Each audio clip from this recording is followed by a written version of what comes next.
तो अगर तुम्हें इस चीजों का अगर घमंड है कि सरकार सत्ता हम उस स्वजाति हैं कि हम ठाकुर हैं तो हम अत्याचार करेंगे, तो तुम्हारी औकात हम लोग बताएंगे। हम लोग इसीलिए आए यहाँ पे कि जो परिवार के साथ अन्याय हुआ है।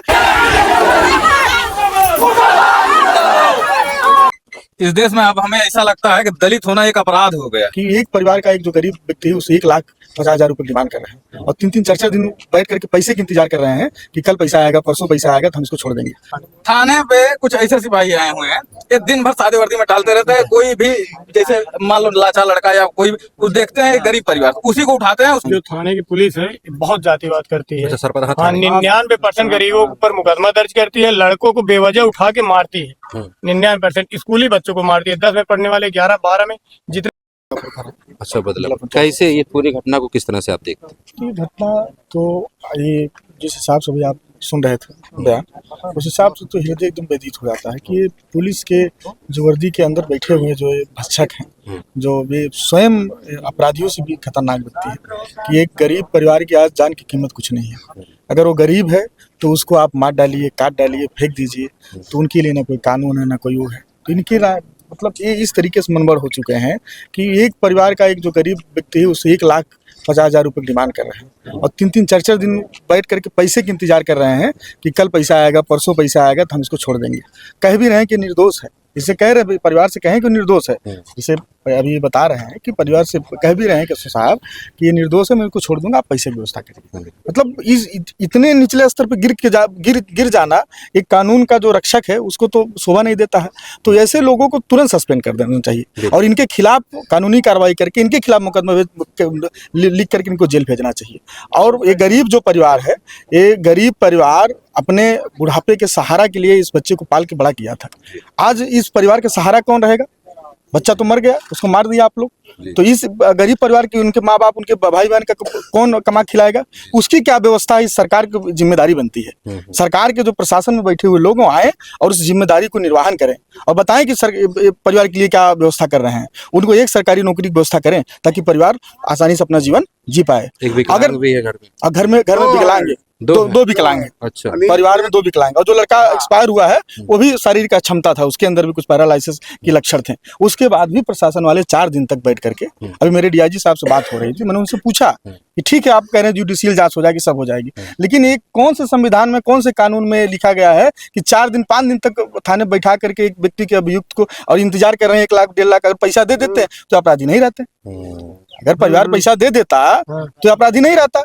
अब परिवार पैसा नहीं दिया तुम मार डाले, अगर तुम मार डाले हो तो भाई तुम्हारे ऊपर भी तो मुकदमा होना चाहिए ना, तुमको भी जेल जाना चाहिए ना। तो अगर तुम्हें इस चीजों का अगर घमंड है कि सरकार सत्ता हम उस स्वजाति हैं कि हम ठाकुर हैं तो हम अत्याचार करेंगे, तो तुम्हारी औकात हम लोग बताएंगे। हम लोग इसीलिए आए यहाँ पे कि जो परिवार के साथ अन्याय हुआ है, पहले प्रशासन शासन के लोग आए, यहाँ कप्तान साहब आए, डीएम साहब आए, जो भी यहाँ जिम्मेदार अधिकारी हैं वो आए और जिम्मेदारी लें इस परिवार की। बिल्कुल कि ये परिवार कैसे चलेगा। और जो लड़के हत्या हुआ है उसके जो जितने भी दोषी पाए जाए, चाहे सिपाही हो चाहे दरोगा हो, उसको तुरंत सस्पेंड करें और उनके खिलाफ अभी परिवार वाले एप्लीकेशन लिख रहे हैं, उनके खिलाफ मुकदमा दर्ज करें और उनको जेल भेजें, तब जाके यहाँ बॉडी उठेगी। यहाँ से नहीं तो बॉडी उठेगी नहीं जी। वो एक लोग को मारे हैं, वो 2-4-10 लोग और मार डालेंगे। सभी लोग सहमत हैं इस बात पे? 2-4-10 लोग और मार डालेंगे, हम लोग उसके लिए तैयार हैं। सही सर, सही, लेकिन अन्याय नहीं। Thank you. हमको न्याय चाहिए। बाबा साहब ने संविधान लिखा है, उसमें सबको बराबरी का अधिकार दिया है, बिल्कुल, चाहे गरीब हो चाहे अमीर हो, सबको बराबरी का अधिकार है। चौकी इंचार्ज और चौकी इंचार्ज थाने के चाहे जितने भी है, प्रधान जी अगर इसमें सम्मिलित हैं तो प्रधान जी को भी जवाब देना पड़ेगा। बुलाइए उनको, दोनों लोग आएंगे। मैंने अभी डीएम साहब को फोन किया था, मेरी बात हुई। अभी सोचिए कि घटना कल का घटना है, बॉडी यहाँ रखी है, बगल में तहसील है, अभी तक एसडीएम यहाँ आया नहीं। क्या व्यवस्थाएं हैं? क्या गरीब होना एक पाप हो गया है इस भारत में? गरीब है तो उसके साथ कोई अन्याय नहीं, कोई न्याय का कोई प्रक्रिया नहीं है। तो हम लोग लड़ाई आखिरी दम तक लड़ेंगे और इनको इनकी औकात बताएंगे हम लोग कि गरीबों के साथ अगर शोषण करोगे तुम्हारे साथ हम लोग पुलिस बताएंगे। जो थाने की पुलिस है बहुत जातिवाद करती है। अच्छा सर, 99% गरीबों पर मुकदमा दर्ज करती है, लड़कों को बेवजह उठा के मारती है। 99% स्कूली बच्चों को मारती है। 10 में पढ़ने वाले 11-12 में जितने बच्चे स्कूली, अगर पेपर देने बताओ कल जा रहे 3 लोग उठा ले गए मारे, तब छोड़े हैं। तो सरपताह थाने की पुलिस बहुत ज्यादा मनबड़ हो चुकी है। पूरे जो मेन मुखिया हैं उनके ऊपर कड़ी से कड़ी कार्रवाई की जाए, थाना को सस्पेंड किया जाए और हमारे भाई के साथ अन्याय किया जाए। बस हम लोग यही कुछ कहना है? जी कहना यही है कि इस देश में अब हमें ऐसा लगता है कि दलित होना एक अपराध हो गया है। जैसे कि अभी इस जो परिवार था, जो बच्चा मर गया, ये थोड़ा बहुत कमा के खिलाने वाला परिवार था, अपना परिवार देख रहा था। इसका एक बड़ा भाई है जो पैर से मतलब विकलांग है, वो काम नहीं है उतना। अगर इस परिवार का एक ही जिम्मेदार लड़का था, वो भी शारीरिक तौर पे असक्षम था, उसे उठाते हैं, चलिए ठीक है, कोई दिक्कत नहीं। अगर लड़के के ऊपर एप्लीकेशन पड़ा था तो आप उसको जांच करके उसको 2 दिन के अंदर चालान करना चाहिए। 4-4 दिन तक आप रखते हो, फिर उसको परिवार का कहना है कि आप उसे बुमका नहर पे लाके उसके जेब में तमाम जेवरात पैसे डाल के वीडियो बनाते हैं, उसके बाद उसका चालान करते हैं, लाख रुपए की मांग की जाती है। और सबसे पहली बात तो थाने का जो सीसीटीवी फुटेज है वो सार्वजनिक करें, और वहाँ कौन कौन दलाल जा रहा है, कौन कौन आ रहा है, ये सार्वजनिक करें।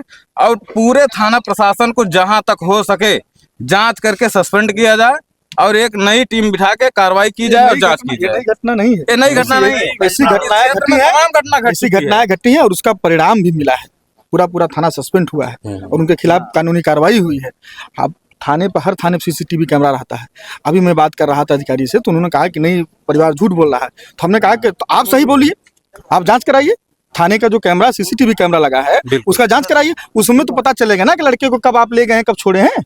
आईजी का कहना है, अभी भाई साहब ने आईजी से बात किया, उनका कहना है ऐसा नहीं होता है थाने में। थाने में 24 घंटा से ज्यादा नहीं रखते हैं। तो ठीक है, हमें 2 रिकॉर्डिंग दे दीजिए, लड़का कब गया कब आया है, वो भी डेट के साथ। बिल्कुल बिल्कुल। ये 2 रिकॉर्डिंग हमें मुहैया करा दो, हम लोग सहमत हो जाएंगे। जानते हैं थाने में क्या करते और हैं। दूसरी बात, थाने पे कुछ ऐसे सिपाही आए हुए हैं, ये दिन भर सादे वर्दी में टालते रहते हैं। कोई भी जैसे मान लो लाचार लड़का या कोई भी कुछ देखते हैं, एक गरीब परिवार, उसी को उठाते हैं, उसको टॉर्चर करते हैं, मारते हैं, उससे पैसे वसूलते हैं। 10-5 हजार रुपए मांग 10-5 हजार रुपए, 15 हजार मांग करेंगे, नहीं जो नहीं देता उसके ऊपर फर्जी मुकदमा लाते उसको चालान कर देते हैं। और दूसरी बात, समाज में जो टाल रहे हैं हमारे जैसे भाई लोग, इनके भी ऊपर दबाव पड़ता है। कल मैं पीड़ित परिवार के पास आया था मिलने के लिए, मैंने सिर्फ इतना कहा था, अगर आपको लगता है कि आपके साथ अन्याय हुआ है तो हम लोग तन मन धन से जो हमसे हो सकेगा हम आपके साथ खड़े हैं। इतनी सी बात में भाई हमको रास्ते में रुका लिया जाता है कि वहाँ क्यों गए थे। घर चली जाती है। अरे डराया जा रहा है कि यहाँ आओगे, अगर परिवार के पक्ष में अगर यहाँ खड़े हो गए तो तुम्हारे खिलाफ मुकदमा किया जाएगा। कहना ठीक है, एक बात करें मुकदमा। सरपतान थाने में जितने यहाँ इस तरीके से निरंकुश हो चुके हैं, इनको इतना डर है कि अगर कोई व्यक्ति अगर परिवार के साथ खड़ा होगा तो उसके खिलाफ मुकदमा कर दिया। चलिए, वो आपके साथ नहीं, मैं भी आ रहा था, मुझे रोका गया, कोई दिक्कत नहीं, रोके। लेकिन मैं बैक डोर से आ चुका हूँ, परिवार के साथ हूँ। अगली अपडेट आपको अगली वीडियो में। धन्यवाद।